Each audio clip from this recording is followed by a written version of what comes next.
Forbes Magazine and many others, to be fair, report that the workforce will be 75% millennials by 2025.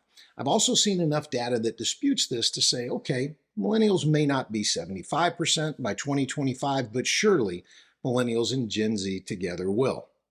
And I've presented this statistic to audiences a couple of times lately, and it gets the attention of us older folk because of the perceived concerns of how the different generations think and operate.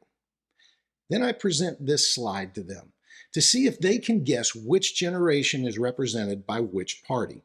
See if you can guess. So in this slide, we talk about a leader's challenge. The leader talks about how each person must be handled differently. A doesn't want an order. B executes every order but has no initiative. And C opposes everything he's told to do and wants to do just the contrary. So when the leader's confronted with a difficult task by the organization, the leader has to approach each one of them different because of these personalities. So which generation do you think A, B, and C fall under? Remember, A wants to do everything themselves. B, they'll get it done, but there's no initiative. You have to give them a lot of tremendous detail to get it done. And then there's C, you almost have to sell them on the opposite in order to get them to do what you want them to do. If you guessed any generation based on anyone living, you're wrong.